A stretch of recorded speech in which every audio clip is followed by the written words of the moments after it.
Hello everyone, I'm Helena, and this is my presentation of rhetorical fallacy.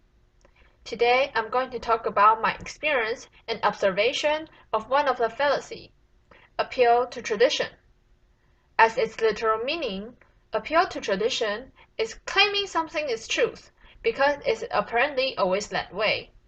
That is, one never doubt one, and this is my presentation of rhetorical fallacy. Today, I'm going to talk about my experience and observation of one of the fallacy, appeal to tradition. As its literal meaning, appeal to tradition is claiming something is truth because it's apparently always that way. That is, one never doubt what has long existed or what has already been viewed as truth. There's nothing wrong to appreciate the wisdom of ancestors. Nevertheless, as civilization and technology progress, the one's truth may be proved to be wrong. And if one still sticks to those incorrect knowledge, he or she is merely the ostrich that buried one's head in the sand. Tradition is not invincible.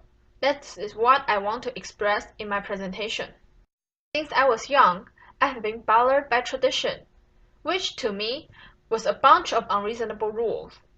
One thing that remained clearly in my mind is that the difference between my brother and I when it comes to tomb sweeping. Every year, my brother will go to my grandfather's place without me for one time. That is because he needs to go tomb sweeping for my father's ancestors. I can go worship my mother's ancestors, but my father never takes me to tomb sweeping for his ancestors. This has something to do with his family. My father is from a Hakka family in Taoyuan. According to their traditions, only male can go tomb sweeping. This is because in ancient Chinese culture, male are viewed as the successors for the clans, while women are outsiders when they become someone's wife. Though I don't like tomb sweeping at all, I still feel treated unequally when this situation happens. There are more unexplainable taboos and traditions in Chinese culture. For instance, I heard people may not eat beef because of their family backgrounds. They told me their ancestors were farmers, so they decided to stop eating beef to show gratitude toward buffaloes. And this may bring good luck to their family. However, I find this quite stupid. Probably because I'm an atheist. I don't believe eating beef will bring bad luck. Also, as I look into the research, there were laws banning people eating beef before, just to balance the need of agriculture. And this became a habit and passed to nowadays.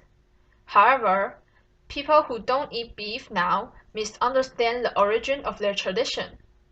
In my opinion, instead of blind obedience, it is important to know the pros and cons of the reality and make decisions after thorough consideration. For example, I used to, and probably still now, love to eat beef noodles, yet I've been avoiding beef for a while. That is because I watched some global warming video and decided to decrease the consumption of the most greenhouse release cattle. Although the outcome of the non-eating beef people and me may be the same, but I didn't accept the tradition unconditionally. Another example of following the tradition blindly is also about food. One time, I asked my friend if she was ill, since she said she was hungry before, yet her meal was unfinished. Shockingly, she told me the leftover was intended. By doing so, God will give her abundant food for the following year. Although I know this tradition is intended to present a homonymic prayer, I still think this is a contradictory tradition. Wouldn't God get mad because of wasting the food? And the irony of this deed is, if someone needs to pray for future sustenance, he or she must be poor enough to cherish every rice. I can never understand the logic of this. And I really hope one day people can stop appealing to tradition without thinking, but start their critical thinking, either on small or big matters. I want my audience can start to be aware of these issues. This is my presentation. Thank you for listening my personal opinion. See you!